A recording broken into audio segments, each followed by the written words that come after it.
think we got everybody. I'm checking to see. Mr. Rubacava. Oh, he's there. Okay. Okay, I think so. Good afternoon. I would like to convene the Board of Administration meeting. And the first order of business is roll call. Mrs. Hopper, please. Henry Jones. Here. Margaret Brown. Good afternoon. Rob Fechner. Good afternoon. Frank Ruffino for Fiona Ma. Present. Lisa Middleton. Present. David Miller. Here. Stacy Oliveris. Here. Irena Ortega. Here. Jason Perez. Here. Ramon Rubacava. Here. Teresa Taylor. Here. Shonda Wesley. Here. Lynn Paquin for Betty Yee. Here.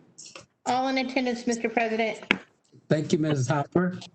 The next item on the agenda is approval of the September 16 Board of Administration time agenda. Do I have a motion? Move approval.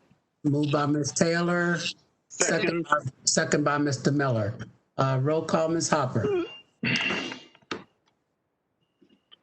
Margaret Brown. Aye. Rob Fechner. Aye. Frank Ruffino for Fiona Ma. Aye. Lisa Middleton. Aye. David Miller. Aye. Stacy Oliveris. Aye. Irena Ortega. Aye. Jason Perez. Aye. Ramon Rubacava. Aye. Teresa Taylor. Aye. Shonda Wesley. Aye. Lynn Paquin for Betty Yee. Aye. I have a motion by Teresa Taylor, seconded by David Miller. All ayes, Mr. President. Okay, thank you, Ms. Hopper. Next item on the agenda is Pledge of Allegiance to the flag, and I've asked Ms. Middleton to lead us in the pledge. Thank you, Mr. President. Please join me in saluting the flag of our country. I pledge allegiance to the flag of the United States of America and to the republic for which it stands, one nation, under God, indivisible, with liberty and justice for all. Thank you, Ms. Middleton. The next item on the agenda is the board president's report. And so good afternoon again. And I want to begin by recognizing and thanking the firefighters, police officers, highway patrol, and all of the first responders who have been fighting this wildfires in California. They put their lives on the line each and every day to save the lives of others, protect homes, businesses, and historic places that are grounded in California's history. It's an honor and a privilege to serve them and ensure that they receive the retirement and health benefits that they deserve. Our hearts go out to anyone who has lost a family member, a friend, or home to these devastating fires. I'd like to speak of all of us. We hope that the days of this smoke-filled skies will soon be behind us. The fires are a clear reminder that climate change is real. The evidence of rapid climate change is compelling. In addition to the fires in the West, we are witnessing extreme weather events across the United States. Globally, ice sheets are shrinking, oceans are warming, sea levels are rising, and snowpacks are decreasing. This is why climate change is one of Calpers' top priorities and risks to the success of our fund. So on behalf of the board, I also want to thank Calpers team members for their dedication and their commitment to serving our members in what has been a very, very challenging year. We recognize that while you're working remotely, you're balancing that with homeschooling children, caring for family members, and a new way of living during a pandemic. We're grateful for all the work work that you do and your resilience. Finally, I want to thank my colleagues for the insightful and constructive dialogue we had yesterday afternoon on board governance. It's good that we revisit how the changes we've made are working, and we should continue to do that in a very thoughtful and structured manner. I want to thank Ann Simpson for pulling these agenda items together in such a short time and for helping remind us why we made the decisions that we did.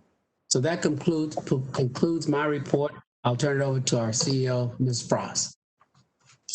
Thank you, President Jones. And as you indicated, we're rounding out month number 6 of our work from home orders. And I think the challenges in 2020 are still coming.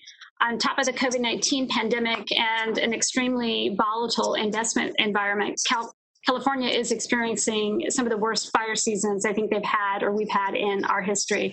And it's not just California, it's Washington, it's Oregon as well.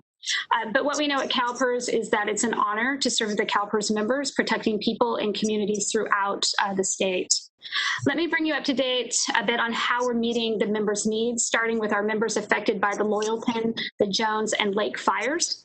We've reached out to about 30 retirees living in those communities, trying to make direct contact with them to ensure that they will be able to receive their retirement checks.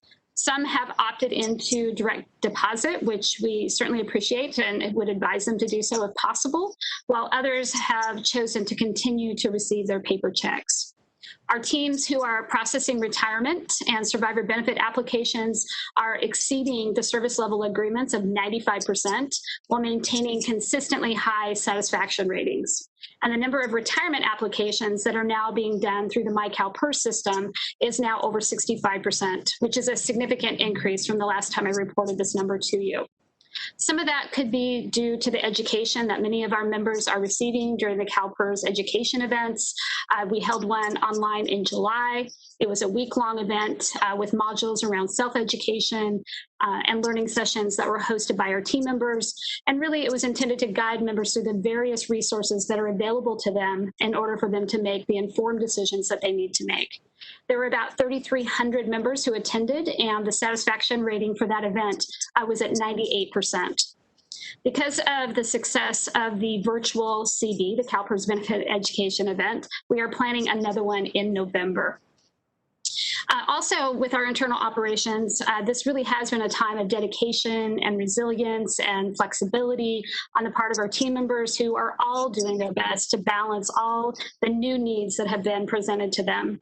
I've heard from many of our team members who have shared their own experiences, and they tell me it's a tough balancing act, but they are managing to remain productive all the same. That productivity might look a little bit different in their home offices than it did while they were working at one of the CalPERS buildings, but people are very dedicated to the mission that we have at CalPERS. Many of them also have expressed appreciation for our culture. We have here that really supports their ability to be successful in both arenas. And I think it's really one of the things that makes working here worth it.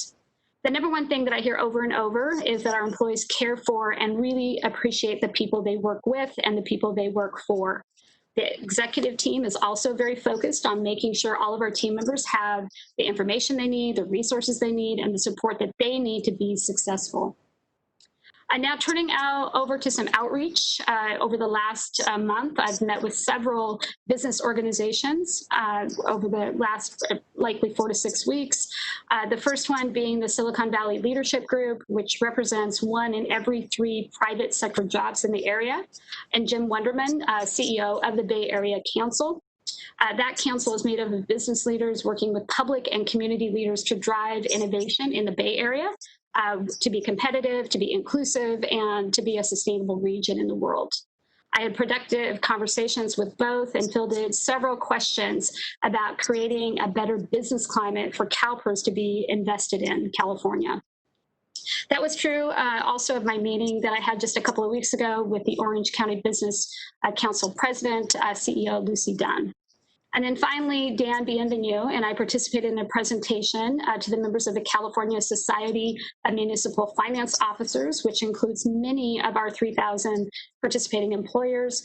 These are all great opportunities for CalPERS to share our plans to protect the retirement security of our members and strengthen, really our role with them as a reliable partner, that we can't offer these retirement benefits without healthy business partners and healthy employers along the way.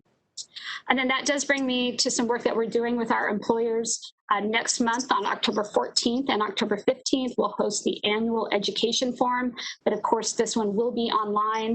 In addition to a few general sessions on the first day that cover Calpers' basics, participants will be able to connect one-on-one with our team to be able to ask questions and discuss key issues that their agencies might be facing. As usual, we will also hold the Spotlight on Excellence Award presentation, and that will be done on the first day again. The second day of the forum will feature more advanced learning sessions to help employers with the operational details of managing Calpers' pension and health benefits. The virtual exhibits and one-on-one consultations will also be available to ensure that people don't leave this virtual setting with questions that are unanswered. And then the online format for the event will be highly interactive, at least to the extent that we can make it so, and likely will be a unique experience for people who are able to attend. The event will be free for all Calpers' contracting agencies, which we hope will improve the access to all employers who are interested and would benefit from the experience. And just a couple of last items before I close. I told you earlier this summer that we had 18 team members receive our highest form of recognition here, which is the Apex Award. Last month in August, we hosted a virtual award ceremony that honored them all during my weekly web chat. And I think you can see the recipients on your screen now. Very nice. We took time to share some excerpts of each person's work that made their colleagues take notice and ultimately led to their nominations. What does impress me about this group is that while they're very honored by the recognition, they're also extremely humble about it. Many of them will just tell you, I'm doing my job, and that the reason they strive for excellence is because we want to stay focused on serving our members. It is a very inspiring event. And then lastly, I do want to make sure that the 2020 Our Promise, the California State Employees Giving at Work campaign, letting you all know that that is also launched. This is something that I got to be a co-sponsor of in my first year here in California. The campaign gives all state employees the option to make charitable donations through payroll deduction. Leading the team as co-chairs of the Calpers Our Promise campaign for the second year are Don Martinez, who is the Chief of Member Account Management, and then Forrest Grimes, who is the Chief Risk Officer. Anthony Sweeney will also, once again, be leading the team of key connectors who are responsible for distributing and collecting contribution forms from our employees. And new this year, Susie Ishikawa from our Office of Public Affairs is serving as an executive on loan throughout the Our Promise campaign. With all of the turmoil and the anxiety and the chaos that's out there that everyone really is experiencing in some form this year, there are really a lot of people in need of help and nonprofit organizations as well. So this is a great opportunity if you're able to contribute to a very worthy cause. And employees just need to set up a Cal Employee Connect account to get started. And then I'm going to end with the investment performance, and this performance is through June 30th of 2020. The one-year number is 4.7, the 3-year number is 6.6, the 5-year number is 6.3, the 10-year number is 8.5, and that does conclude my report, President Jones, and I'm happy to take questions if there are any. No, I see no question. Thank you very much, Ms. Frost. And on behalf of the board, congratulations to the APAC 2020 members. So thank you very much for sharing that. Okay, the next item on the agenda is action consent items. We have 2 items, 6A and 6B, approval of the minutes, and also the board travel approvals. Do we have a motion? Move approval. Moved by Mrs. Taylor, second by Mr. Miller. Mrs. Hopper.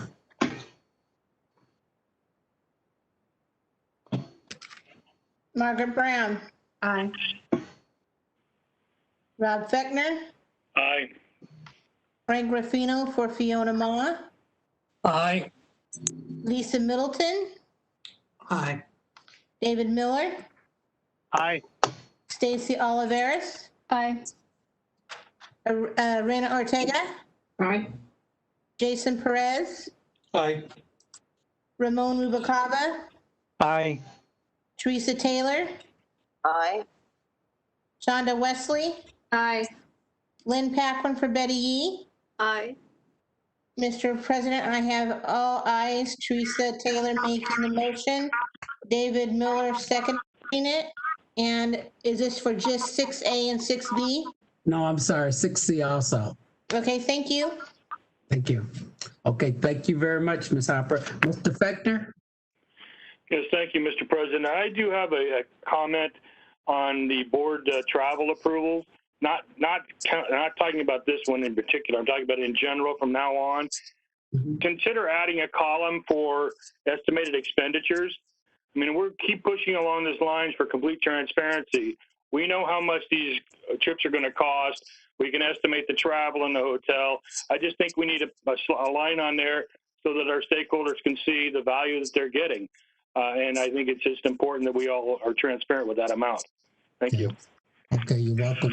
And Mr. Fechner, you also, I mean, you said estimate, but after the trip has occurred, many times the actual is different from the estimate. Are you suggesting also that we provide the actuals later, or just to go with the estimates? No, absolutely. I think if we're going to be transparent, we need to show the actual amount.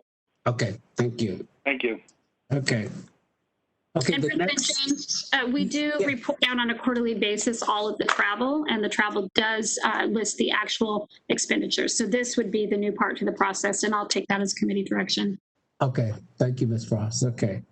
Okay, the next item on the agenda is the information consent items, and I have no request to remove anything from the consent item. So we would now move to item 8, committee reports and actions. The first one is item 8A, Investment Committee. For that, I call on the chair, Mrs. Taylor. Thank you, Mr. President. The Investment Committee met on September 14th, 2020.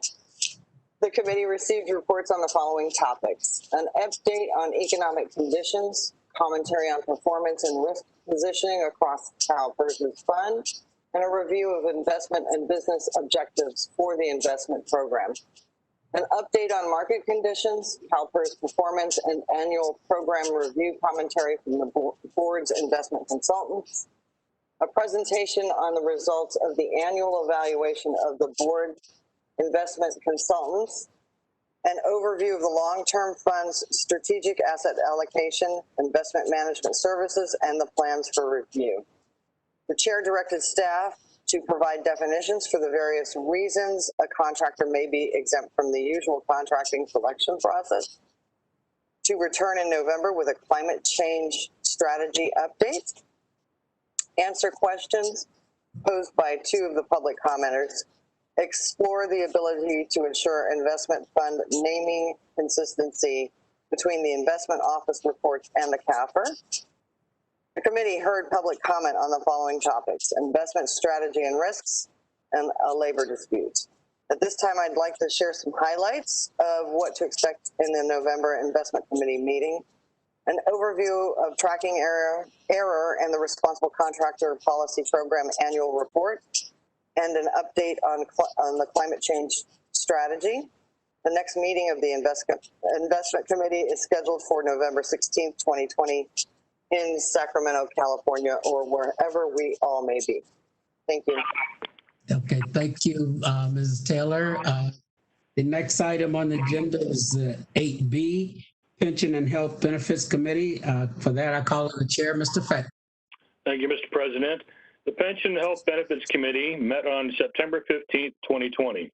The committee recommends, and I move, the board approve the following. Agenda item 6A, the transition of California Public Employees Retirement System existing traditional spread and rebate-driven pharmacy benefit manager contract with Optumrx to a market-leading acquisition-based contract with a 1-year contract extension and an option for a 2nd-year extension at Calpers' discretion.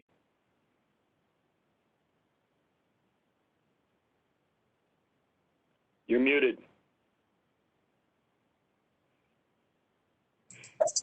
On the motion of the committee, Mrs. Hopper.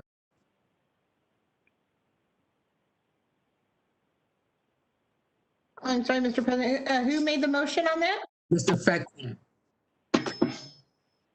And do we have a second? I'll second. It doesn't require a second, it's from the committee. I got you. Thank you. Margaret Brown. Aye. Rob Fechner. Aye. Frank Ruffino for Fiona Ma. Aye. Lisa Middleton. Aye. David Miller. Aye. Stacy Oliveris, Aye. Lorena Ortega, Aye. Jason Perez, Aye. Ramon Rubalcaba, Aye. Teresa Taylor, Aye. Shonda Wesley, Aye. Lynn Paquin for Betty Yee. Aye. Mr. President, I have all ayes for item 6A for the Pension Health Benefits Committee. Thank you, Ms. Harper. Mr. Fechner. Thank you. The committee received reports on the following topics. The committee approved proposed changes to the PHBC delegation. The committee received information regarding HMO and PPO risk mitigation strategies and the long-term care program's competitive strategy. The committee received public comment regarding the conversion of the PBM contract of Optumrx to an acquisition-based contract, long-term care competitive strategy, risk mitigation strategies, and looking beyond the U.S. for leverage on drug pricing. The chair directed staff to share a list of chronic conditions used in performance measures with the board, discuss chronic conditions among Calpers members by type at a future PHBC meeting, share plan enrollment figures and trends with stakeholders when explaining the new rating methodology, provide pharmacy information targeted at fire victims on the Calpers website. This time, I'd like to share some highlights of what to expect at the November PHBC meeting. The committee will receive a behavioral health update and approve benefit design and service care changes, long-term care benefit design changes, and HMO and PPO risk mitigation strategies. The next meeting of the PHBC is scheduled for November 17, 2020. That concludes my report, Mr. President. Okay, thank you, Mr. Fechner. I do have that's a request from outside. Okay. Thank you, Mr. Fechner. The next item on the agenda is 8C, Finance and Administration Committee. For that, I call on the chair, Mrs. Taylor. Thank you, Mr. President. The Finance and Administration Committee met on September 15th, 2020. The committee recommends and I move the board approve the following. Agenda item 4B, approve the recommendation to release a focused request for proposal solicitation for an external investment manager for the long-term care fund. And do we want to take these separately or do we want to do them all at once? Unless someone requests that they be pulled out, why don't you do them all at Mrs. Taylor, and then we'll take one vote. Okay. Agenda item 6A, adopt the revised state and schools employer contribution rates for the period July 1, 2020 to June 30th, 2021. Agenda item 6B, approve the revised asset liability management policy. Item C, approve the proposed amendment to sections 554.5, 554.6, 554.8 of the California Code of Regulations and approve the submittal of the final rulemaking package to the Office of Administrative Law. On the motion of the committee, Mrs. Hopper, please.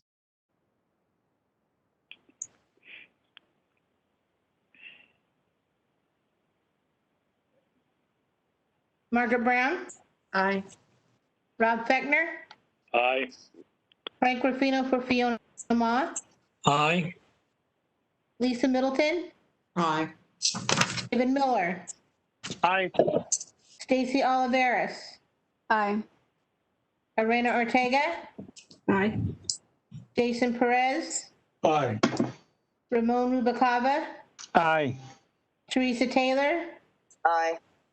Shonda Wesley, Aye. Lynn Paquin for Betty Yee. Aye.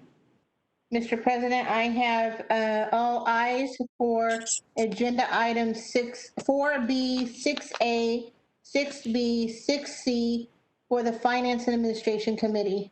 Thank you, Mrs. Hopper. Mrs. Taylor. Thank you. The committee received reports on the following topics: annual actuarial valuation terminated agency pool, pension contract program annual report, long-term care valuation. The chair directed staff to provide additional details on the actual expenditures on internal staff and administrative expenses and the FedEx contract. The chair also directed staff to bring back in November 2020 an agenda item on board elections regarding wet signatures in light of the pandemic. At this time, I'd like to share some of the highlights of what to expect at the November Finance Administration Committee meeting. 2019-20 basic financial statements, 2020-21 mid-year budget revision, and annual review of funding levels and risk reports. The next meeting of the Finance Administration Committee is scheduled for November 17th, 2020, and that is my report, Mr. President. Okay, thank you, Ms. Taylor. Okay, the next item on the agenda is 8D, Performance Compensation and Talent Management Committee. For that, I call on the chair, Mr. Fechner. Thank you, Mr. President. The Performance Compensation and Talent Management Committee met on September 16, 2020. The committee recommends, and I move, the board approve the following. Agenda item 7A, Chief Executive Officer's 2019-20 Incentive Award. Approve the CEO's 2019-20 Incentive Award of $100,617. On the motion of the committee, Ms. Hopper. Margaret Brown, No. Rob Fechner, Aye. Frank Ruffino for Fiona Ma, Aye. Lisa Middleton, Aye. David Miller, Aye. Stacy Oliveris, Aye. Irena Ortega, No. Jason Perez, No. Ramon Rubacava, Aye. Teresa Taylor, Aye. Shonda Wesley, Aye. Lynn Packman for Betty Yee. No. Mr. President, I have 8 ayes and 4 noes, and the noes were from Margaret Brown, Irena Ortega, Jason Perez, and Lynn Packman for Betty Yee. Okay, thank you. The item passes. Thank you, Mrs. Harper. Mr. Fechner. Thank you. Agenda item 7B, Board's Primary Executive and Investment Compensation Consultant Request for Proposal, Finalist Approval. Approved Global Governance Advisors as the Board's Primary Executive and Investment Compensation Consultant. Approved Calpers to enter contract negotiations with the Global Governance Advisors, and if those negotiations are unsuccessful, approved Calpers to enter contract negotiations with the next highest scoring finalist. On the motion of the committee, Mrs. Harper.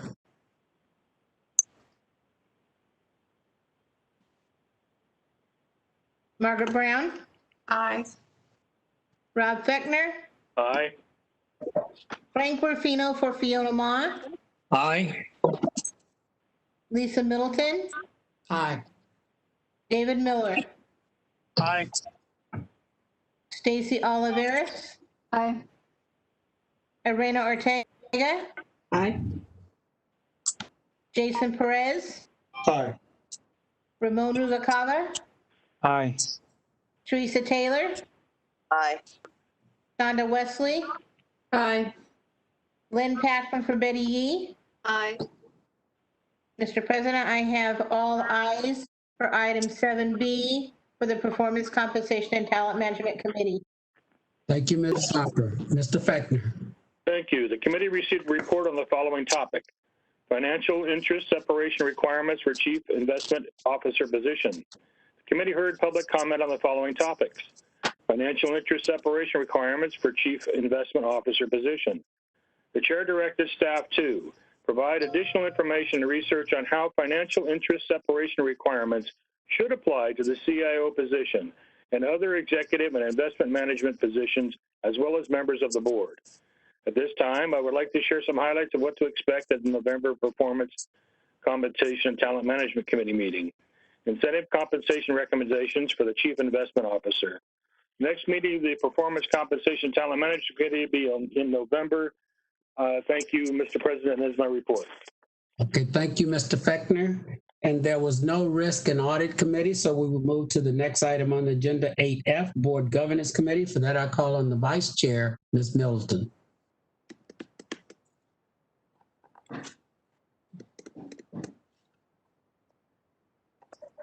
All right.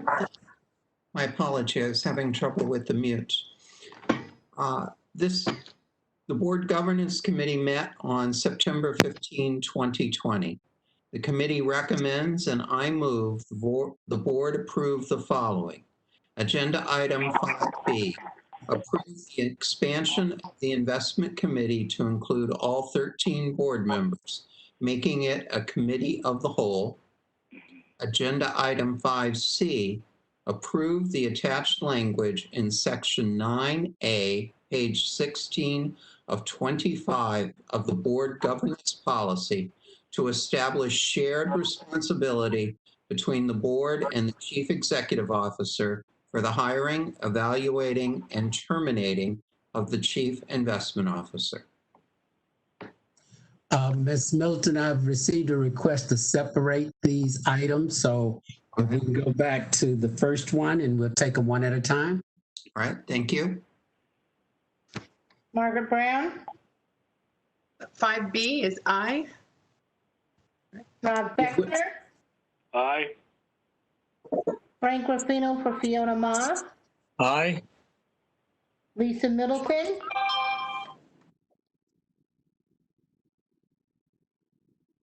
You're muted, Mrs. Milton. Aye. David Miller, Aye. Daisy Oliveris, Aye. Elena Ortega, Aye. Jason Perez, Aye. Ramon Rubacava, Aye. Teresa Taylor. Nay. Was that a yes, Ms. Taylor? No. Shonda Wesley, Aye. Lynn Packman for Betty Yee. Aye. Mr. President, I have 11 ayes and 1 no. No was made by Teresa Taylor. Okay, the next item, Ms. Milton, that item passes. The next, Mrs. Taylor, do you want to comment now? I see you have a thing in the queue. No, I just didn't think you'd catch my separate. Okay. The next item, Ms. Milton. I move and the board to approve item 5C, and I will not read that again unless requested. Okay, I don't see a request, so on the motion by the committee, Mrs. Hopper. Margaret Brown, Aye. Rob Fechner, Aye. Frank Ruffino for Fiona Ma, Aye. Lisa Middleton, Aye. David Miller, Aye. Daisy Oliveris, Aye. Elena Ortega, Aye. Jason Perez, Aye. Ramon Rubacava, No. Teresa Taylor, No. Shonda Wesley, Aye. Lynn Packman for Betty Yee. Aye. Mr. President, I have 10 ayes, 2 noes. The nose was made by Ramon Rubacava, Teresa Taylor. Thank you, Ms. Hopper. The item passes. Ms. Milton. All right. The committee also reviewed and discussed the proposed revision to the board governance policy regarding the reporting of investigations to the board and asked management to bring back revised language that incorporates input from the State Personnel Board and Cal HR, as well as the comments made during the discussion of this item, and considers adding the chair of the Risk and Audit Committee to the notification process. The committee also discussed and considered the 2021 board and committee meeting schedule, and the chair asked the chair of the investment committee to bring back proposed dates and content for additional meetings in 2021 for consideration at the investment committee's November meeting. The next meeting of the board governance committee is tentatively scheduled for November 17 in Sacramento, California, or wherever we may be. Okay, Ms. Brown. Thank you. I thought you might miss me. I want to thank the governance committee for expanding the investment committee to include all members. One thing I don't see here on the notes, Ms. Middleton, is the discussion about pension health benefits committee being also a committee of the whole. And so I'm hoping maybe we can bring that back in November as well. I don't know, but it seemed like quite a few of us were concerned about that and thought that might also be appropriate. Thank you. It is my understanding that we did not have authority to bring that back, but you are correct. Many of us have that same concern. Thank you. Okay, we now, before we go to item 9, I see that we've had a couple of late requests just came in that want to talk about some of the previous items that we've already covered, and several of them. So 6B, 7A, 8B, and 8D.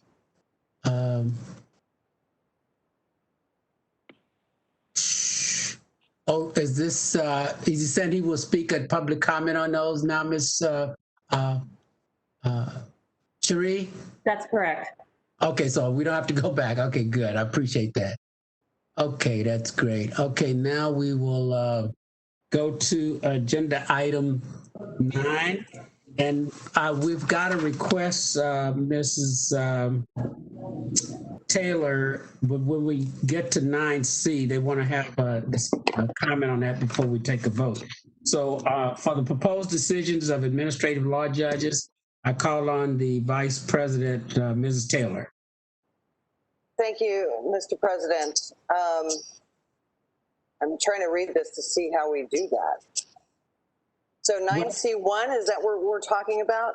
Is that the request? Yeah, it's 9C.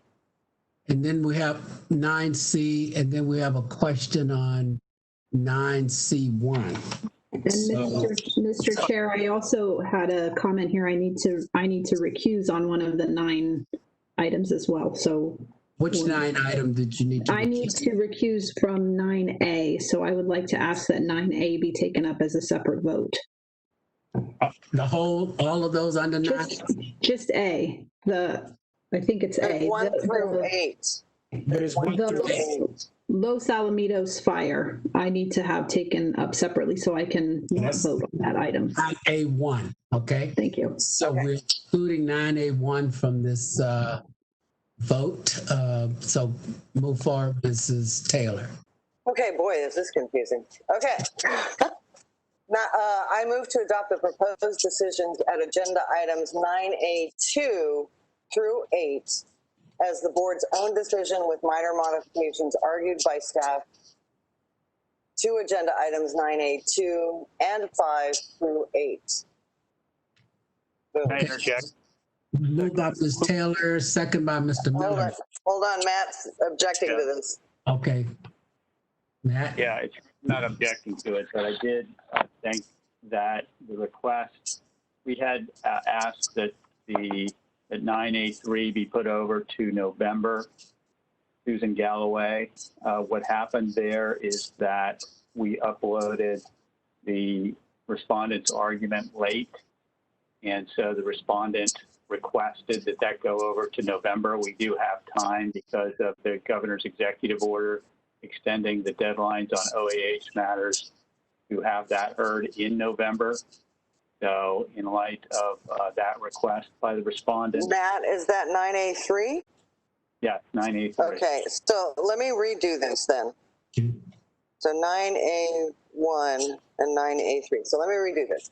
I move to adopt the proposed decisions at agenda items 9A2, 9A4 through 8 as the board's own decision, with the minor modifications argued by staff to agenda items 9A2 and 5 through 8. Okay, moved by Ms. Taylor, second by Mr. Miller. Mrs. Harper, please. Margaret Brown, Aye. Rob Fechner, Aye. Frank Ruffino for Fiona Ma, Aye. Lisa Middleton, Aye. David Miller, Aye. Stacy Oliveris, Aye. Irena Ortega, Aye. Jason Perez, Aye. Ramon Mubakaba, Aye. Teresa Taylor, Shonda Wesley, This includes the Los Alamitos case? No. No. No, then aye. so Ms. Wesley, was that an aye? That's an aye. Thank you. Lynn Paquin for Betty Yee. Aye. Mr. President, I have Teresa making the motion, David Miller seconded. I have all ayes for items 9.2 through 9.8, with excluding 9A1 and 9A3. Okay. Okay, thank you, Mrs. Hopper. Then we go back to 9A1, Mrs. Taylor. I recommend, or I move, the board adopts the proposed decisions at 9A1. We're going to do that separately. Yes. Let's move by Ms. Taylor. I have a question, sir. Okay, let's get a second first and then we'll, Second. Ms. Brown? Okay, Mr. Perez? Do we have Mr. Shara on the line? Yes. Yes. You have a Yes, I'm right question? here. Okay. Good morning. Good morning or afternoon. Two questions. Yeah. Number one, why did this come to the Calpers board? And number two, how is a firefighter at Los Alamitos base any different than any other state firefighter? That's a great question. It came to the Calpers board because it went through the administrative process. The staff denied the members' request, and it was appealed to the Office of Administrative Hearings. So it resulted in a proposed decision, and that's how it came to the Calpers board. Now, how as to the second part of your question, the gist of the proposed decision is that the members here are active duty service members and not civil service employees. And that's the reason why they're in a separate classification, not as traditional firefighters. That's what the proposed decision finds. And we believe that it is a correct finding. Does that work for you, Jason?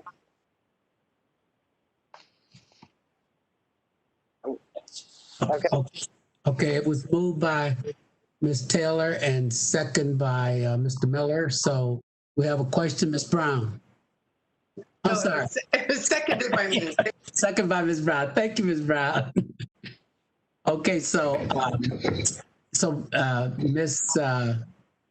Hopper. Margaret Brown. Aye. Rob Fechner, Aye. Frank Ruffino for Fiona Ma, Aye. Lisa Middleton, Enter your attendee ID number, followed by pound. If you do not know your attendee number. It's not me. Lisa Middleton, Aye. Aye. Still aye. and David Miller, Aye. Stacy Oliveris, Aye. Sorry, and I'm going to dial in now. Irena Ortega, Abstain? Jason Perez, Aye. Ramon Rubacava, Aye. Teresa Taylor, Aye. Shonda Wesley, Abstain. Lynn Paquin for Betty Yee. Aye. Mr. President, I have Teresa Taylor making the motion, Margaret Brown seconding it. I have 10 ayes, 2 abstains, one made by Irena Ortega and the other by Shonda Wesley for item 9A1. Okay, thank you. The item passes. So we're withdrawing 9A3 for additional information at a later date. Right. So let me go on to 9B then. 9B. Okay, I move to deny the petition for reconsideration at agenda item 9B1. I'll second it. Second, moved by Ms. Taylor, second by Mr. Miller.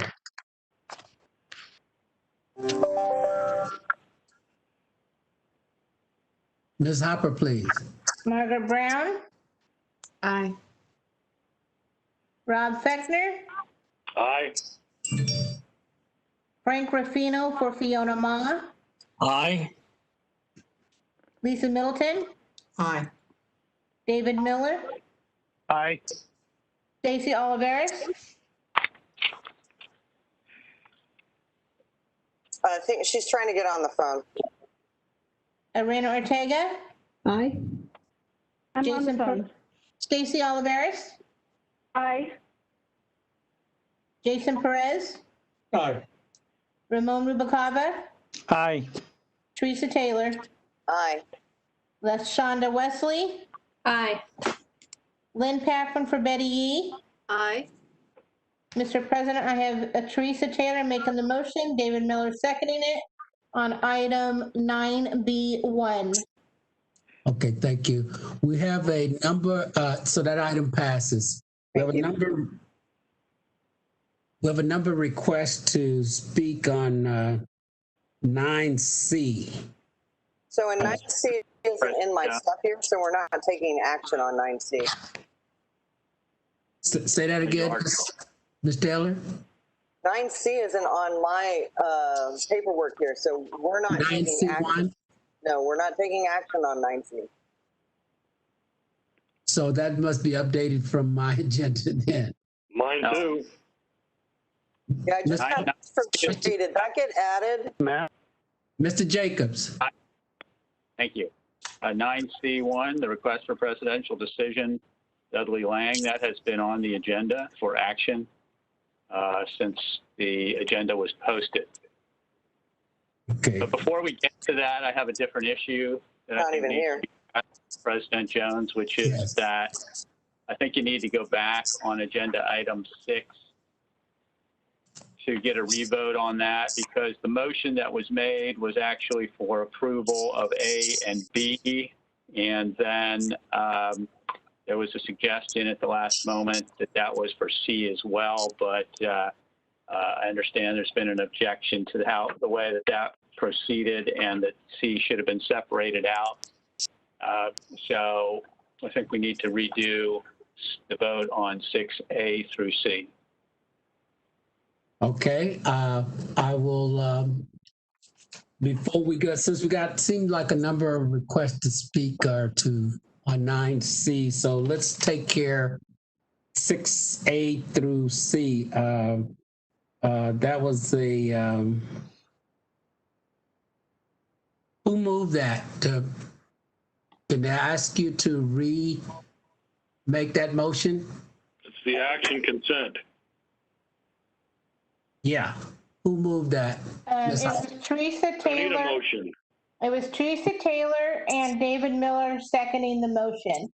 Yeah. That was, Right. Yeah, we need another motion what Mr. Jacobs is saying because we didn't include C, so I'm asking to redo the whole thing. Or Mr. Jacobs, are you suggesting we redo the whole thing or just C?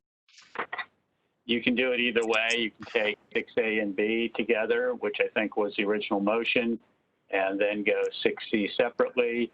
You can do 6A through C in one fell swoop, although I believe you'll have a request on that to separate them out. Okay, Mr. Perez, I saw your hand. So I was seconding or motioning to clean that up. Okay.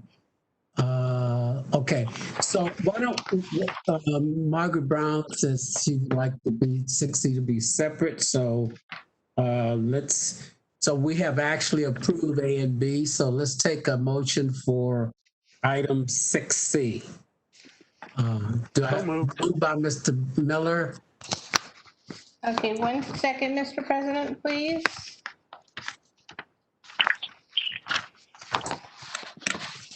She excluded 6B. Isn't that the one we need to vote on? No, we excluded 6C. I thought that's what happened. So, Mr. President, for the initial vote, I had it down for 6A through 6C, And that was all ayes, so we're going to remove 6C from that vote. Correct? Yes. Okay, and this next vote will just be on 6C. Yes. So it's been moved by Mr. Miller. Do we have a second? Second. Second by Mr. Perez. Mrs. Hopper, please. Okay, second was Mr. Perez. Okay, thank you. Margaret Brown. No. Rob Fechner.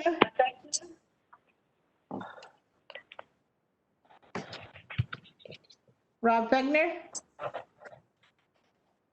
Aye. Frank Ruffino for Fiona Ma. Aye. Lisa Middleton. Aye. David Miller. Aye. Stacy Oliveris. Aye. Irena Ortega. Aye. Jason Perez. Aye. Ramon Rubalcaba. Aye. Teresa Taylor. Aye. Shonda Wesley. Aye. Lynn Packman for Betty Yee. Aye. Mr. President, I have David Miller making the motion, Jason Perez in second. All ayes, 1 no, made by Margaret Brown for agenda item 6C, approval of the nomination of board member to outside board. Okay, thank you. The item passes. Okay, now we will go to 9C. And we have Henry, it looks like you have a comment. Yeah, Did you already address that? Yeah, that's what I'm looking at. We asked the board comments first. Miss Wesley? Miss Brown, Miss Wesley, do you have a comment on this one? I did not. Okay, Miss Brown? No?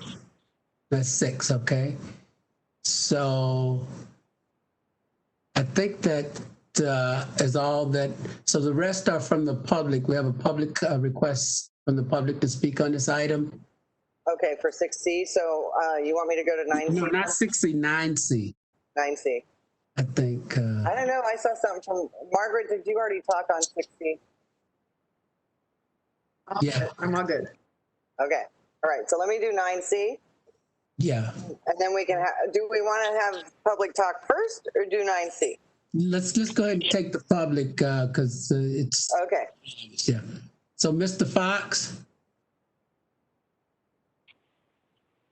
Yes, Mr. President, we have 2 speakers on item 9C. The first from the League of California Cities, Bijan Mariyar.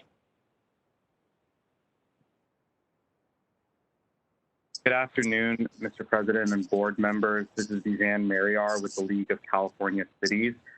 We respectfully request that you do not adopt the Lang decision as precedential. Our objection to that is rooted in kind of 2 main reasons. I would say first, we find the legal reasoning put forward by the administrative law judge as insufficient to really explain the interaction between the 3-year statute of limitations and the violations of the Pearl for post-employment retirement. We are not excusing or justifying or defending the finding within the context of the Lang decision, but we are deeply concerned that making this precedential would then kind of open a Pandora's box for going back and auditing and recouping and clawing back retirement payments that were made to retirees and potentially even contributions that employers would have to make. I would also say that, secondly, there is a deep concern among employers over a pattern of behavior that seems to arise with ALJ decisions being put forward to the board to be made precedential so as to justify getting more contributions and bringing more money back into the PERF. I think the fear is that as opposed to working collaboratively and relying on your employer partners to pursue either regulations that include stakeholder feedback or to advance legislation in the legislature to make clear, fair changes to the Pearl that benefit the system without negatively impacting employers, a route is being pursued to use these ALJ decisions to get the contributions necessary to make up for the lack of sufficient investment performance by the fund. So as I have mentioned a couple of times in my comments throughout this week's meeting, the employers are always ready to work with the board. We don't condone any violations of PEARL, but we think the path forward is working on guidance and assistance to employers and not seeking punitive measures and opening the door through ALJ decisions to solicit funds from either employers or retirees, given the current state of the world and the current demands on governments at all levels, given the recession and given the global pandemic. So again, we respectfully request that you do not adopt the Lang decision as precedential. Thank you very much. Okay, thank you. Mr. Fox? Employers or retirees.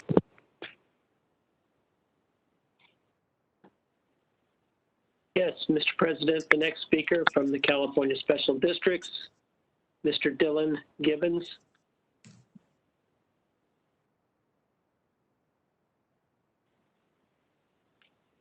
Hello, good afternoon. This is Dylan Gibbons with the California Special Districts Association. I'm calling to express my opposition or our opposition to the adoption of the decision in the matter of the appeal regarding post-retirement employment of Dudley J. Lang as precedential. I'd like to align my comments with the previous speaker from the League of Cities. We're not contesting the decision, but we are opposed to adopting that decision as precedential.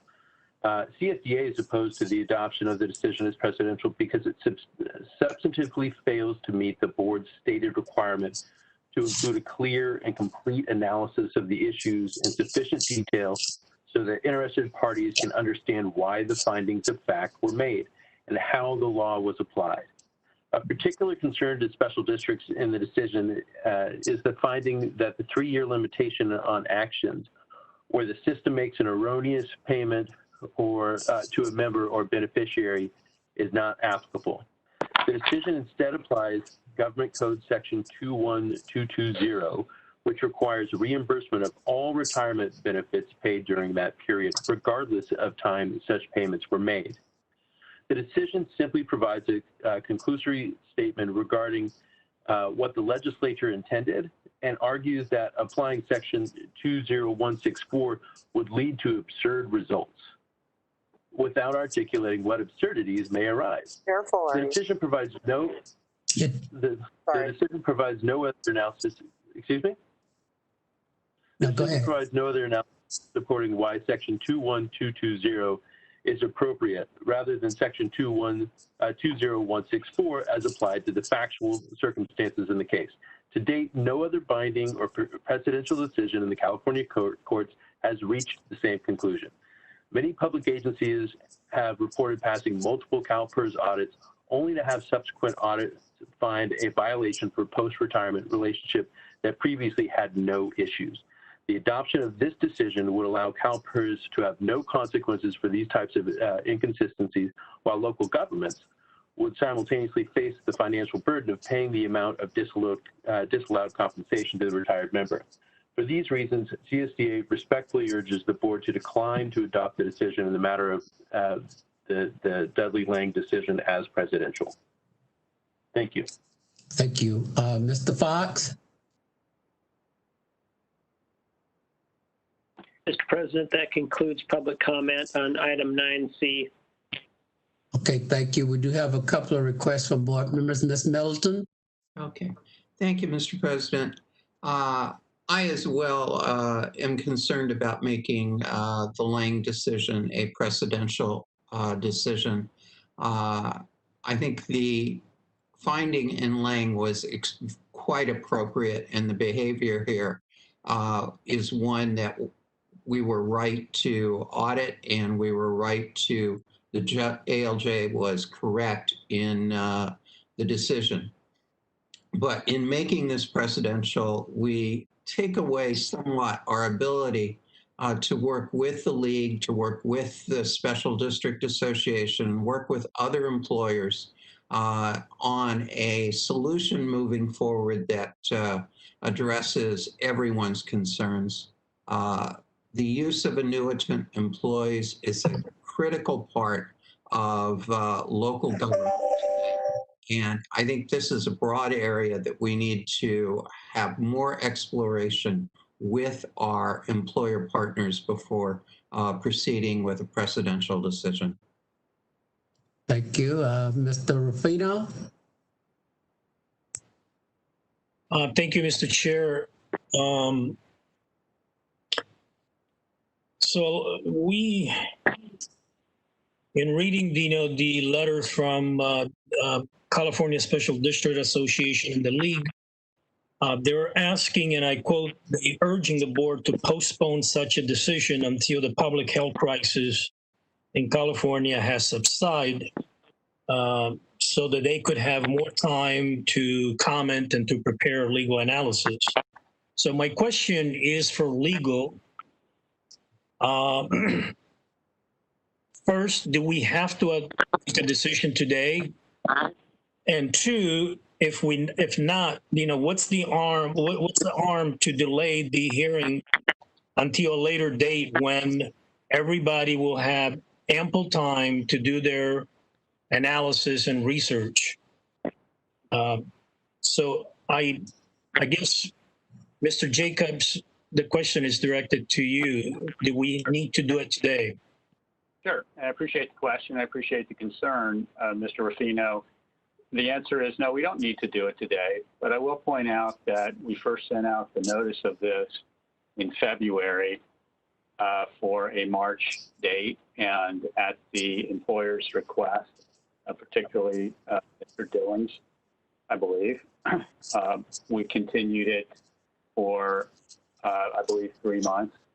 And then Mr. Dillon and or the employers or an employer requested a further continuance, and we again put it out another 3 months. And I at least have not heard from them in the meantime. So at some point it just becomes important to go forward or not. I mean, we do have continuing discussions with employers about related issues pertaining to the employer, the employee vendor, employee contractor relationship, and that continues. This seems to us to be a pretty straightforward application of the law. And by the way, with respect to the suggestion by Mr. Bijan that we would be pursuing these cases to bring in more funds for the fund, I don't think that is well taken. I mean, the Pearl just tells us how we're supposed to administer the fund, and we just administer it as best we can according to what the Pearl says. I would suggest that we elevate John Shipley, my colleague in the legal office, handled this litigation to address any additional issues. He is standing by. And it looks like Mr. Miller has a question for Mr. Shaw as well. But anyway, Mr. Shipley can well articulate how we believe that this is a straightforward application that aids the interpretation of the law for us, for respondents, for ALJs down the road, and that we should just go ahead and move forward. Mr. Shipley, did you have anything to add to that? I would just briefly add that the administrative law judge did consider the history of the legislation. It was changed in 1987 to include the current penalty that the person who violated the working after retirement would have to forfeit all retirement allowance. That was the legislature's decision.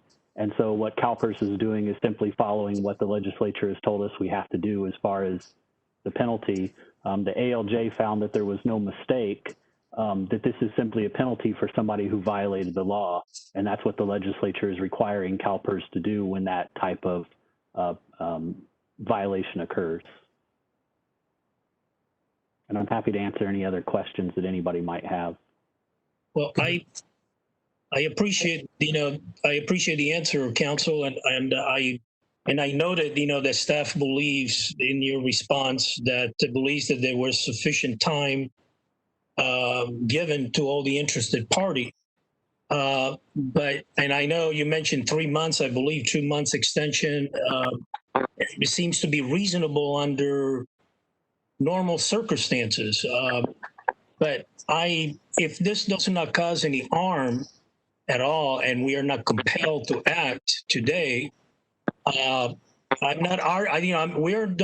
have concerns about the legal analysis or their legal aspect. We have concerns about making sure that everybody gets ample time and no one comes back and said we haven't had sufficient time to prepare a rebuttal or having an analysis thorough enough to clearly make a decision or making sound decisions. So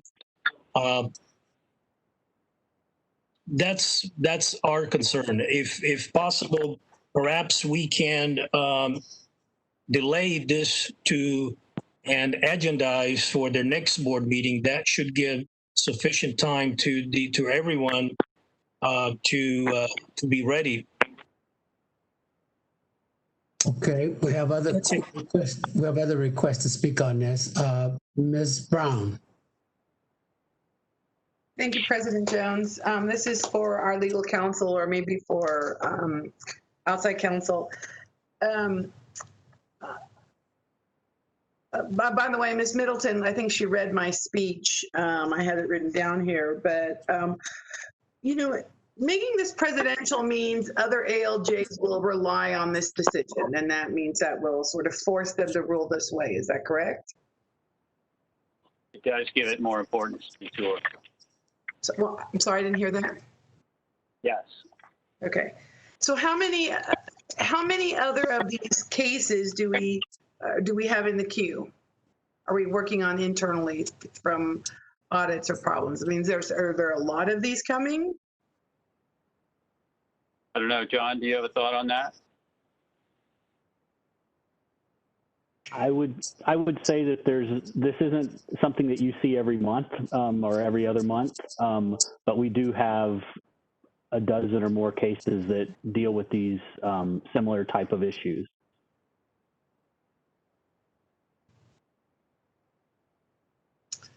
Would you say a dozen a year, John? That's a lot. I'd probably say a dozen in the queue that deal with these type of issues, maybe over a couple of year period. So it is something that reoccurs, which is why Calpers staff sought to make this precedential so that we wouldn't be relitigating the same issues. All right. What I don't want to do is take away any plaintiffs or appellants' rights by making this presidential. I kind of feel like we're taking away the case by case if we do that. Is that correct? Well, I don't think you're taking away the case by case. I mean, this is the way litigation works, is that have cases and, now we can cite to a bunch of cases that are along the same lines, but they're not precedential, so they're more easily cast aside. In normal litigation, case goes up on appeal. All of a sudden you have an appellate case and somebody's case down below gets stronger or weaker. So, right. So basically this will require the other ALJs to look at this case as, right? Is that right? Okay. It makes it a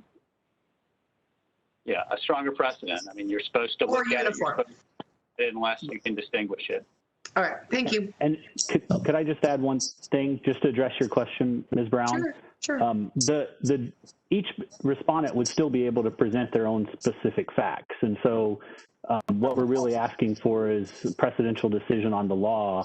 The ALJ in this decision rejected the arguments and the facts that were presented by the respondent, but each respondent would obviously be able to present their own facts as to why the law shouldn't apply. And that's all we're asking for, is to have the law clarified, and so that it's following what the Pearl requires.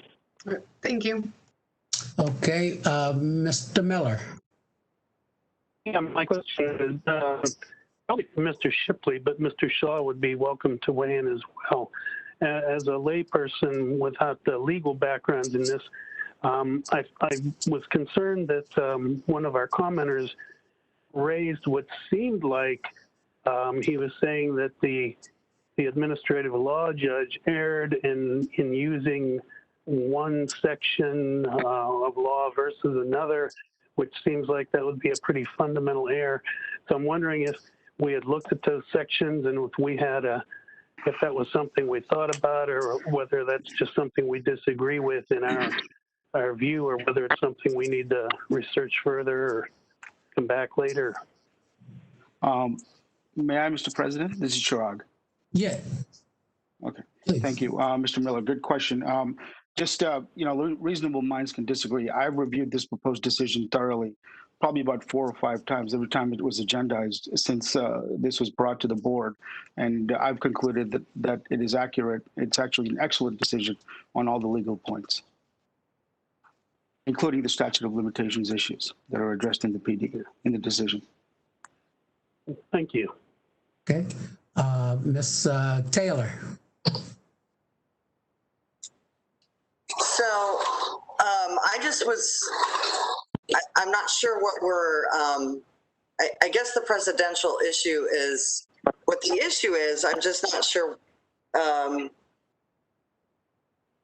it matters, because I mean, in legal decisions, generally they do reference other legal decisions. So that's the other thing about that. I guess I should leave it to everybody else. When I bring it up for a vote, we can either not vote on it now. I'm just confused now at this point. So Henry, go ahead. Yeah, this is just for discussion right now. We'll get to that point. Mrs. Ortega. Thank you, Mr. Chair. I have a question about the question came up about how often we see these types of cases, but my understanding, and certainly the kind of the information I have, is that both the state and local agencies are using retired annuitants a lot right now. And I've received several letters from local governments that I think have been sent to both CalHR and Calpers asking for more flexibility on the use of retired annuitants because of the staffing challenges, in particular in the healthcare industry around COVID. And I know certainly at the state, there are several departments who have had to bring in additional expertise to help in public health and again, largely in the healthcare settings, but probably in other areas as well. And so while I'm not concerned with the decision here, I am concerned that we're perhaps entering into an era of more mistakes and misuse of retired annuitants, because I don't think that people are, I think there are a lot of entities out there who don't follow the rules or don't understand the rules closely. And then these issues come up after the fact in the audits.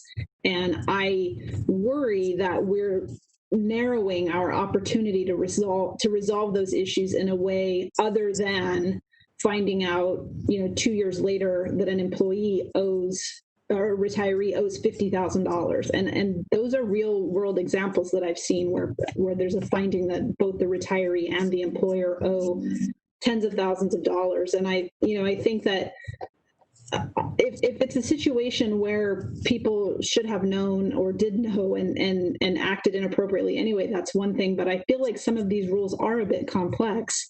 They're especially complex when people are members of multiple systems or had multiple retirement formulas.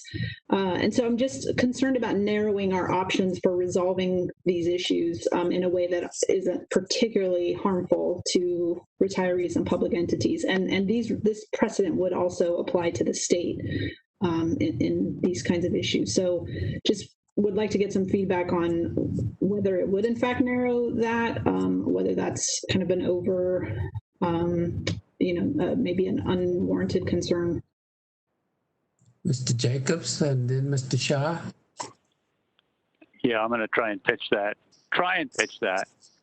to my colleague, Mr. Shipley, because he's more familiar with these cases. And I wish that we had had Ms. Lisa, I always forget her last name, on the line, because she's the true expert on all of this stuff and how it interacts. But Mr. Shipley, do you have any comment on that? I mean, look, let me just say this. I don't think it's a big deal if we kick this for a couple of months, given the level of concern. It's just not that big a deal.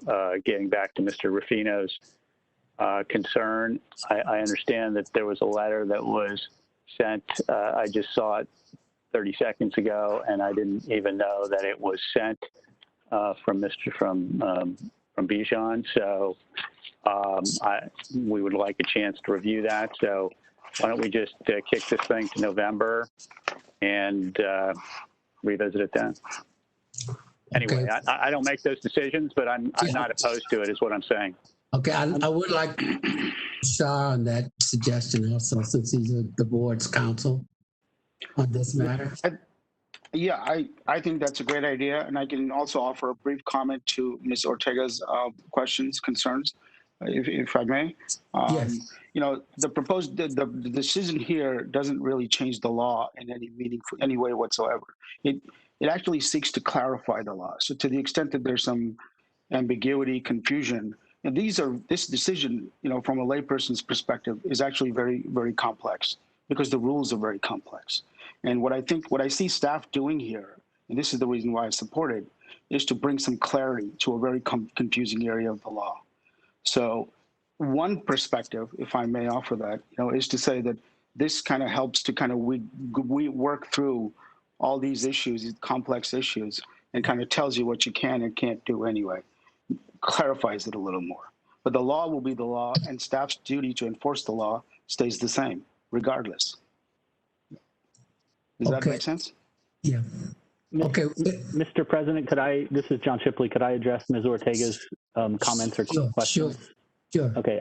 I did just want to, because you were concerned about what happens during this time, the governor did issue an executive order that that essentially suspended the working after retirement restrictions to provide the employers, the local agencies, and the states with flexibility to get work done during this time. And so that executive order would essentially suspend the working after retirement restrictions during this time, so that there wouldn't be, I know that there's a lot of confusion and everybody's trying to work through what's happening. There wouldn't be the same type of restrictions in place now. And so as long as that executive order is in place, it provides the employers, the agencies with flexibility to hire retired annuitants and get the work done that needs to be done on behalf of all the people.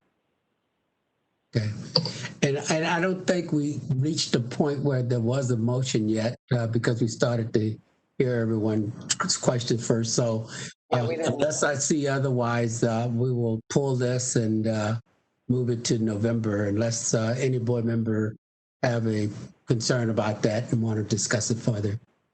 Mr. Chair, yeah. Could I just ask that when we do discuss it, that we have the program folks involved too? Because I think this notion that the decision helps clarify the rules and will help entities, follow the complex rules better going forward is a very helpful bit of information. But I feel like it'd be good to know that from the program perspective rather just from the case interpretation. Okay, that's so directed. Mr. President, if I could ask one question. Ms. Middleton. Thank you. So the issue here is whether or not this is precedential. So in delaying this to November, are we delaying adoption of the decision that was made in the Lang case? Because I think everyone agrees that the ALJ made the correct decision. It's just the question of whether this is precedential. No, Ms. Middleton, it does not delay it at all. In fact, the Lang decision has been final for a number of months now. All right, thank you. Okay, Mr. Rubel. No, I'm. Wait a minute, Teresa. You're right, Teresa. I'm sorry. Sorry. I just wanted to reiterate because it's not only the decision is already made. I get that, but when it comes back, does it have to be precedential? That's the other thing we need to reconsider. And staff, I think, needs to reconsider that because that's the big problem here. So if we're going to delay it again, because we've delayed it twice, so this will be the third time, does it need to be precedential? Because that is the issue. That's the issue at hand. Well, we'll review that as well. Our thought was that it did need to be precedential, and that's why we brought it forward. You're looking at me like maybe you can't hear what I'm saying. No, I get it. I get it. So in other words, you guys delayed it twice and said, yeah, we still want to do it presidential. So we've already taken this into consideration. Okay, well, we've decided to go ahead and delay it, but we have to rely on legal for their recommendation. So we'll have to wait until we get back to that. So Mr. Rubalcaba, did you have a comment you wanted to make? I did, but since I think the momentum is to delay and bring it back to be, I wanted to speak to whether it should be presidential or not. But I'll hold my comments till it comes back. So thank you. Okay, Mr. Rufino? Well, Mr. President, I was going to make a substitute motion, but since it's been agreed to delay, it's a moot point. Okay, and then Ms. Taylor again. No, you got me. I had waved a couple of times and then you missed me. Okay, so that item is removed, and that completes the agenda items under the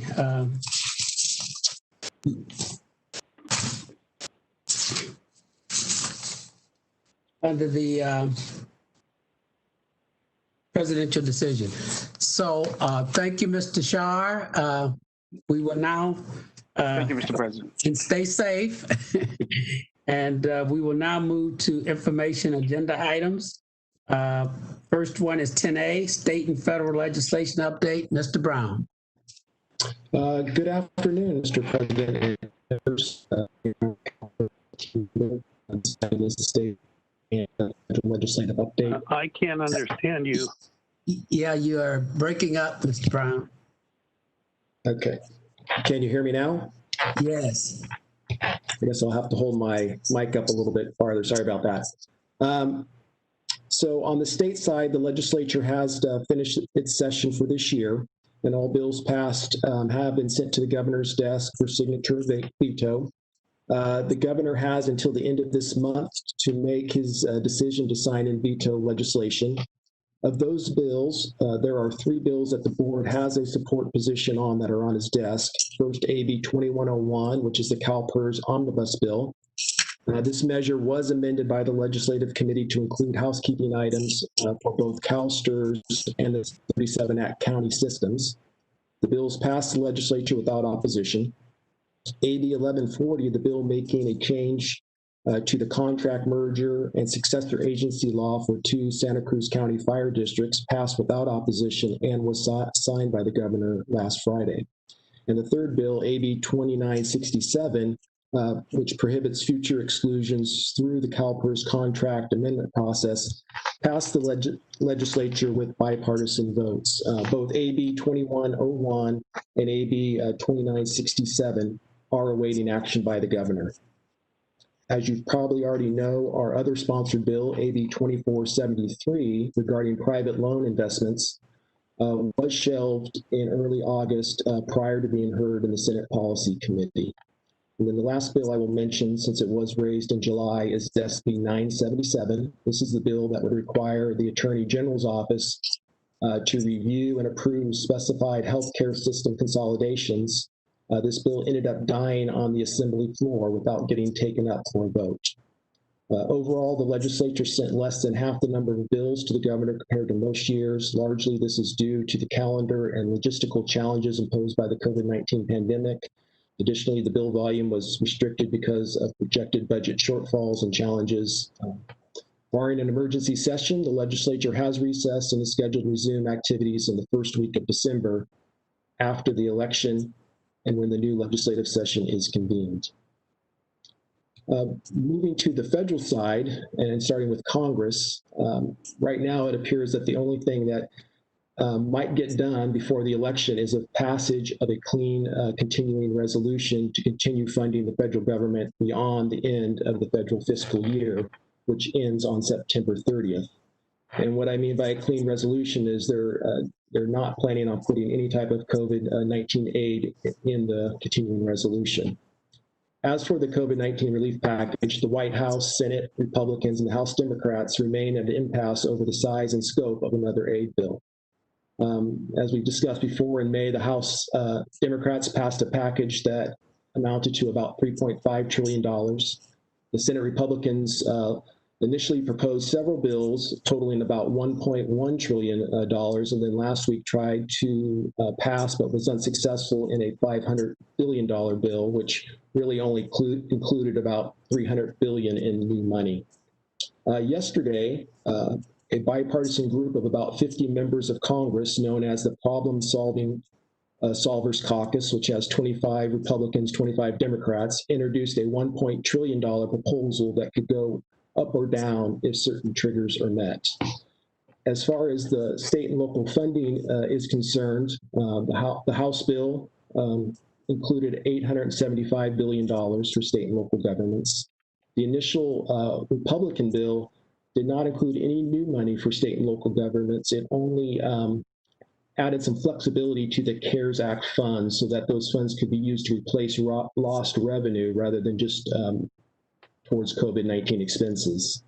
Their second bill included no new money or additional flexibility. Now, the bipartisan bill that was introduced yesterday, it did include $500 billion for state and local governments, as well as additional flexibility of CARES Act funds. So kind of where does that leave us? In most negotiations, the parties actually get closer together, but publicly they seem to be getting farther apart.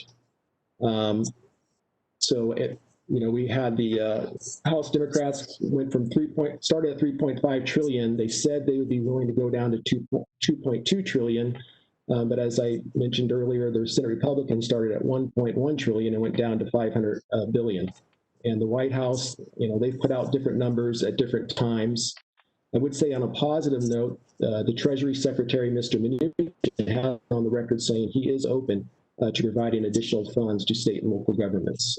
So as you can see, the discussions have been all over the map. So it is difficult to handicap, and both sides seem to be at least posturing that no deal would be better than accepting a bad deal. It is possible that a deal could happen before the end of the month, but it could be pushed off until after the election too. The Speaker did announce yesterday she is willing to keep the House in session up until the election to get a deal done, and many are hoping that the recent $1.5 trillion proposal is a roadmap to reaching an agreement. We will monitor and report back as needed. Moving to the regulatory front, the SEC and now the Department of Labor have, in what I will, diplomatically say, continue to propose rules that appear to favor companies and management over share owners. The most recent is a proposed rule by DOL on proxy voting that would prohibit fiduciaries and other asset managers from voting on proxy proposals impacting a retirement plan unless a matter has an economic impact on the pension and 401k plans. According to DOL, the proposal is intended to clarify prior proxy voting guidance and noted that fiduciaries must consider factors that may affect the value of the plan's investments and not subordinate the interest of participants and beneficiaries in their retirement income to unrelated objectives. Though the Department of Labor said the proposed change is meant to ensure that fiduciaries are acting in an appropriate and cost-efficient manner, when exercising shareholder rights, critics say that the rule would benefit corporate executives at the expense of investors. Investors and consumer advocates have also raised concerns that this proposed rule is another attempt at limiting the ability of fiduciaries to consider ESG factors when making investment decisions. Since this rule only applies to ERISA plans, it doesn't have a direct impact on Calpers, nor would it change our decision-making or voting processes, but we are watching it closely. I believe that Sumiso is with me today, so he can speak more directly to this proposal if there are any questions. But before that, the last thing I want to mention is we are currently working on a comment letter to the SEC on a proposal to raise quarterly reporting thresholds for institutional investment managers from 100 million to 3.5 billion. Institutional manager disclosures enhance confidence among all investors in the integrity of securities markets. We are concerned by limiting such disclosures. This proposal undermines that confidence and may lead to increased market unpredictability and instability. And with that, I'll end and happy to answer any questions you may have. Okay, thank you, Mr. Brown. Yes, Mr. Perez. Thank you, Mr. President. My question was before for 9A, is not related to this report. I can wait or I can ask you now. Okay. All right, then we'll move to Mr. Miller. Yeah, thank you for the report, Mr. Brown. Appreciate it. I was wondering if you could just tell us a little more about why our sponsored bill was withdrawn by the author and whether we expect it to be reintroduced next session or whether we'll be looking for a new author, because it's very important and it's important to our strategy and we need to get that flexibility to be able to carry out our strategic efforts. Sure. Yes, thank you, Mr. Miller. The bill was shelved. I mean, after discussions between Calpers and the author, it had to do obviously with some of the news that came out about Calpers, but also in light of that and the COVID-19, it just was a difficult time to really get out and advocate for a bill and have the discussions that we needed to have to count votes and know whether or not that bill was going to be successful, so that we all parties thought it would be best to wait and regroup and come back next year. And obviously, at the direction of the board, we would entertain moving that forward next year. And we would, come to the board at the appropriate time to have that discussion. Yeah, thank you. It was a very unfortunate time for us to have leaks of such important information that it's going to delay us quite a while in getting that, I think.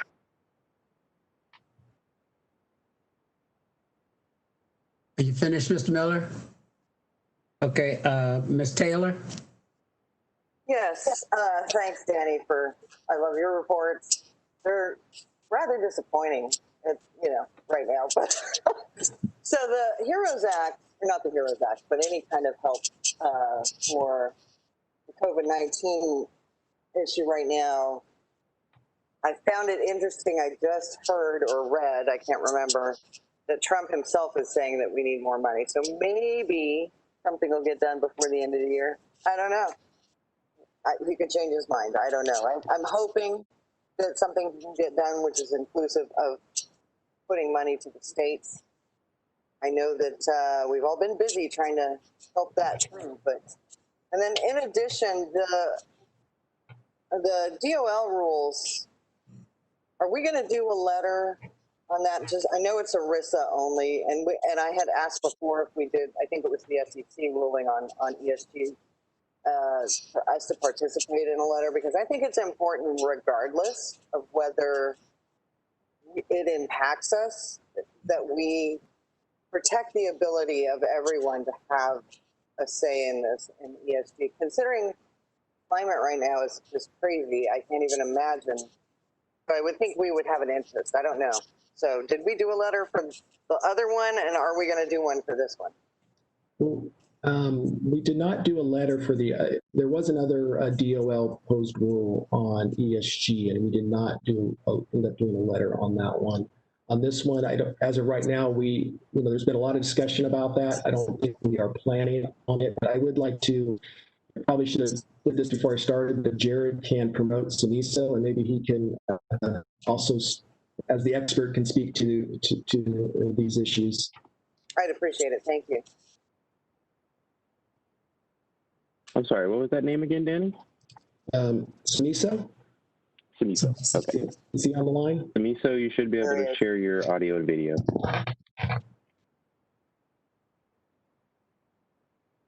And I believe that CII is planning on writing a letter, and SMISO might be able to speak to that as he's on that board. I just think Calpers has such clout, the name itself, and I know that we don't get involved in these, but I think there comes a time where we have to draw a line and say, yeah, this is going too far. Thank you, Danny, and good afternoon, President Jones and members of the Calpers board. Simiso Nzima, Investment Director, Global Equities. As Danny put it out, really, this ruling doesn't, or proposal doesn't affect us because we're not governed by ERISA. However, we do follow closely the ERISA rules, and I think this is something which we can take into consideration internally in terms of whether we should comment or not.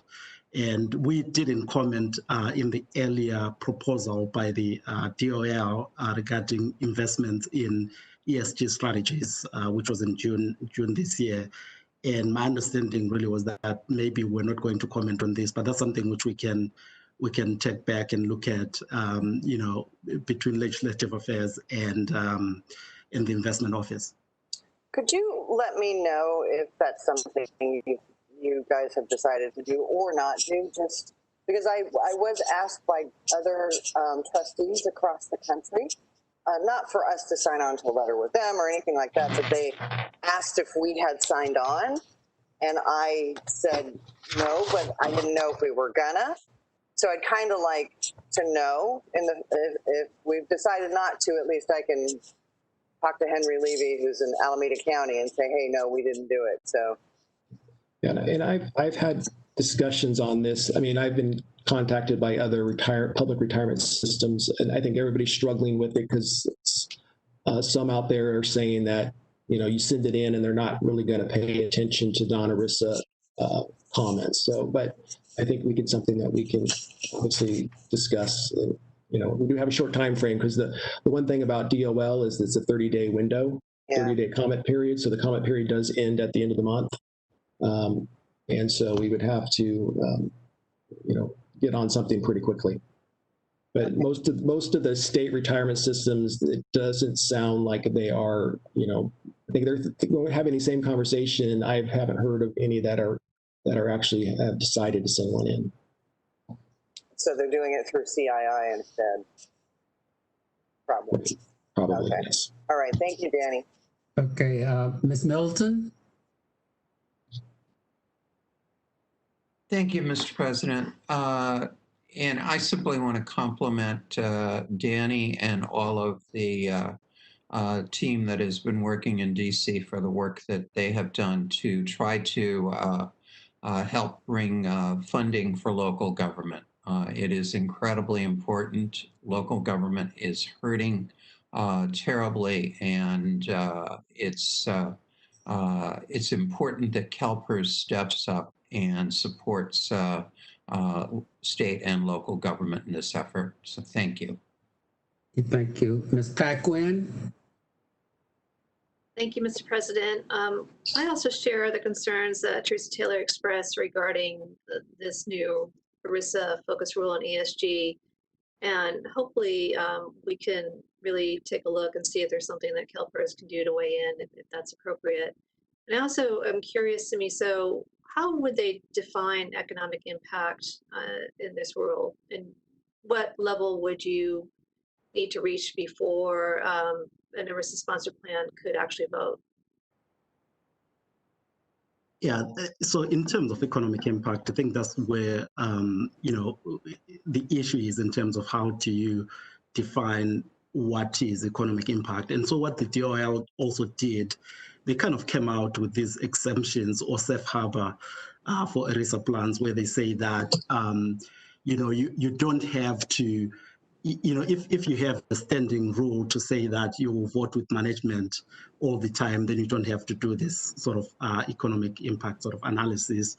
Or you could adopt a rule that says you only focus on, you know, a few issues of economic interest and they identify a few circumstances like M&A, share issuances, proxy contacts, and so forth. So they have these safe harbor sort of provisions in there. Or the other thing that an ERISA plan could do is really to adopt a policy from refraining from voting if they have a small shareholding in a company. And so again, you know, as Danny stated, it seems like, you know, the push really is to either you vote with management or you don't vote at all, and which is really interesting. So we expect that we'll see a lot of public comments from even the large asset managers. We know that the large asset managers did comment against the June proposals in terms of requirement that they shouldn't invest in ESG strategies, and we think we'll see the same public comments in this instance, and then the issue really becomes whether there is sufficient time for this to be put in place before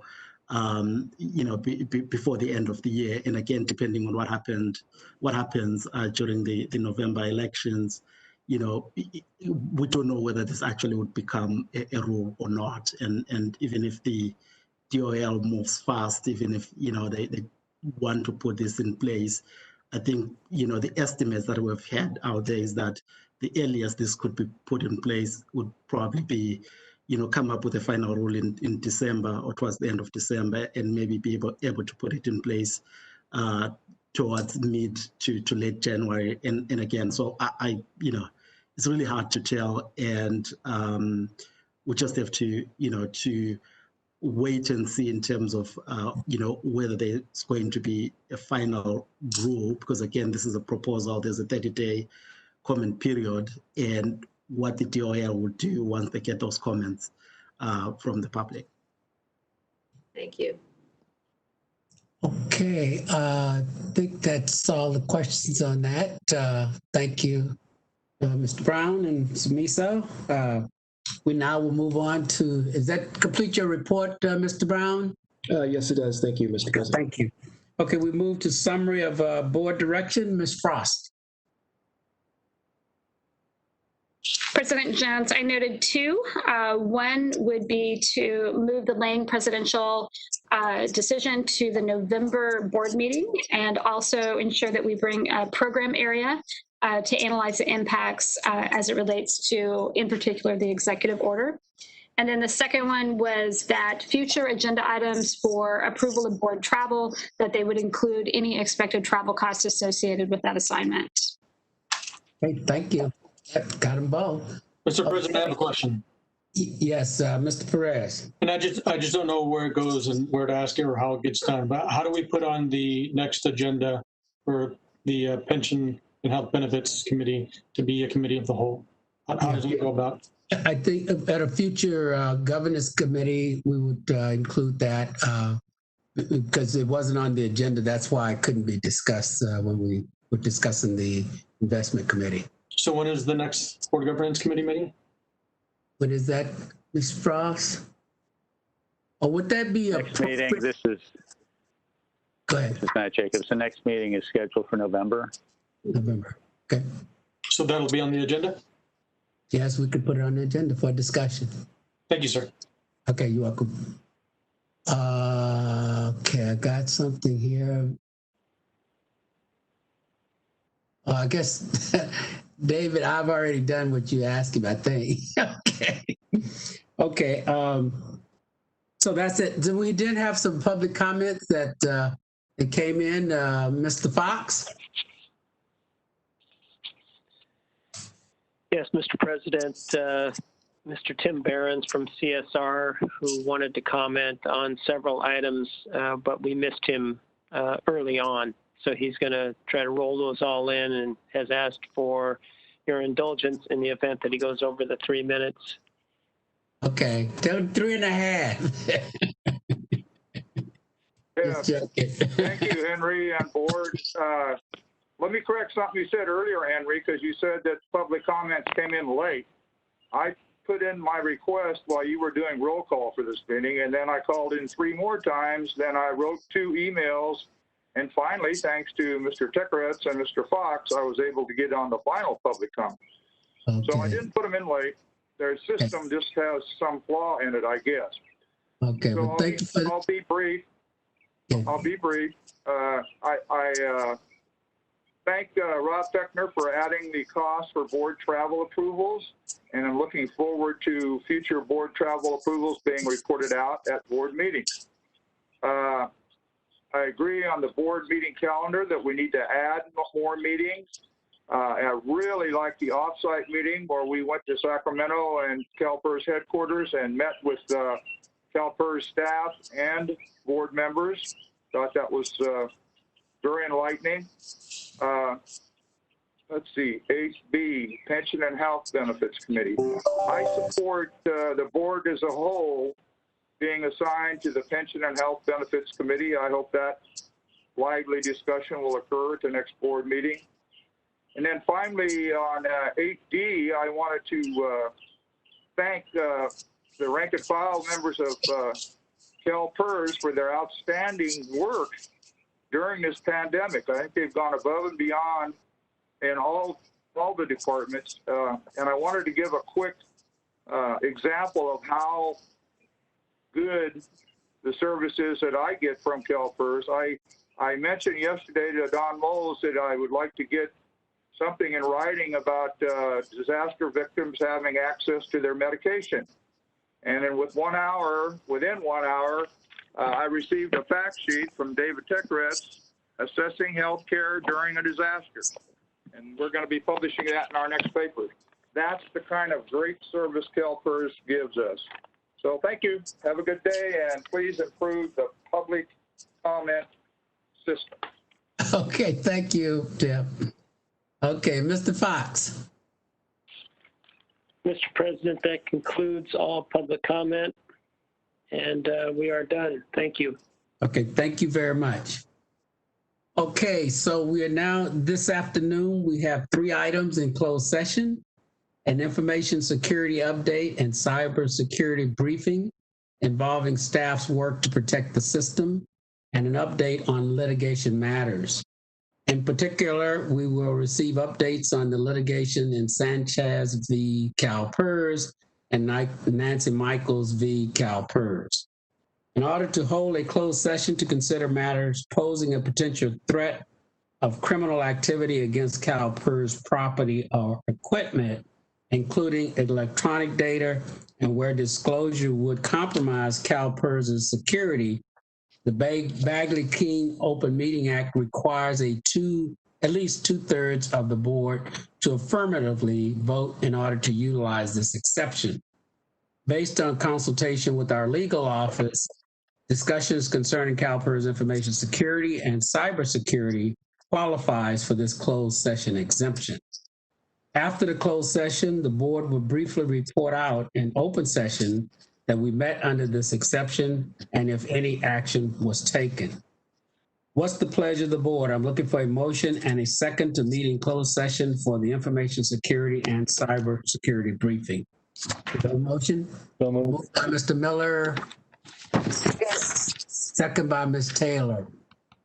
Mrs. Hopper, please.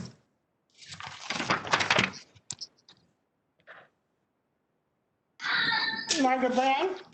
Tired. Oh, aye. Rod Fechner.